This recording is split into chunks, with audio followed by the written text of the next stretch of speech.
there were a number of other speakers at this rally, far-right politicians from around the world. And the funny thing is that these people, many of them were from different nationalities, from different places of the world. And this rally was meant to be uniting the kingdom.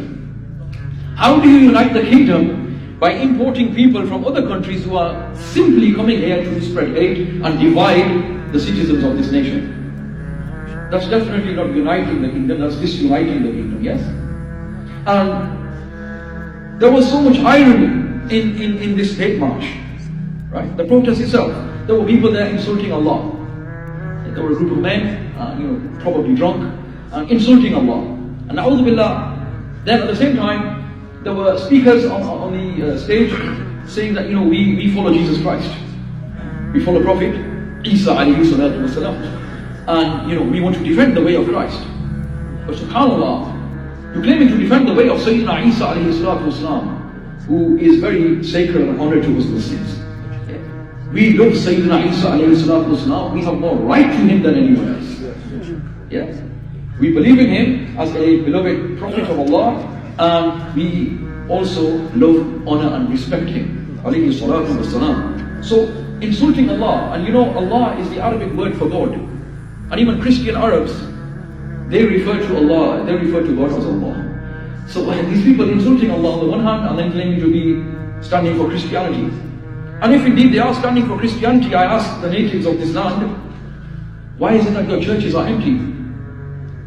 The vast majority of churches on Sunday, how many people go to actually worship and actually pray in these churches?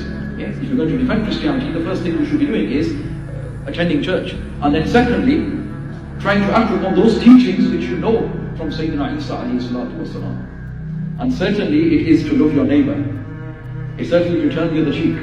And to care for other people, especially those people who are guests in your land. Yes, these are Christian values.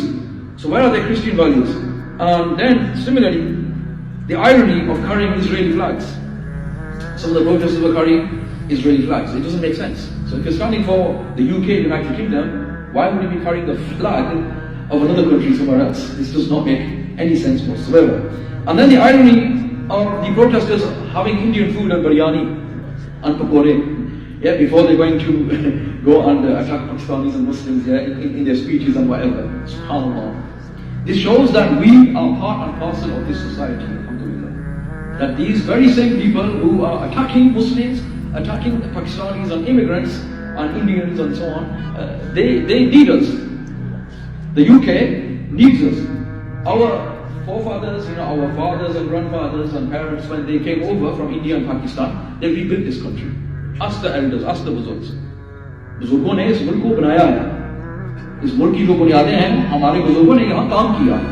In the steel industry in Sheffield, the cotton, wool and textile industry across the north, in Yorkshire, Lancashire and the Midlands, everywhere. It was our elders who actually contributed towards the economy of the industrial revolution and brought this country back up after the war.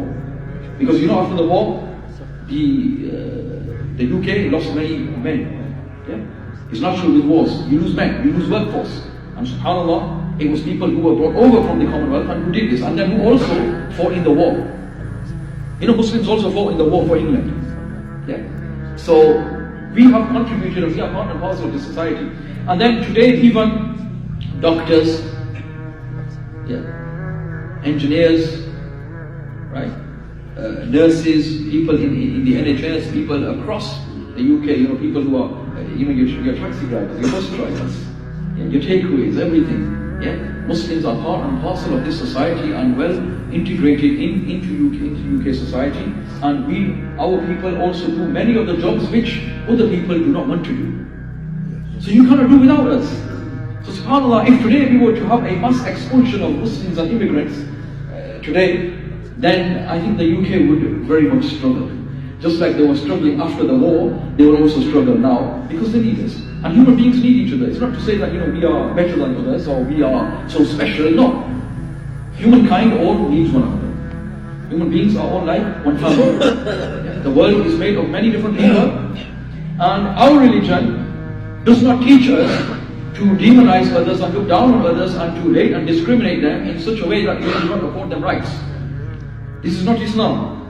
And these people need to understand this.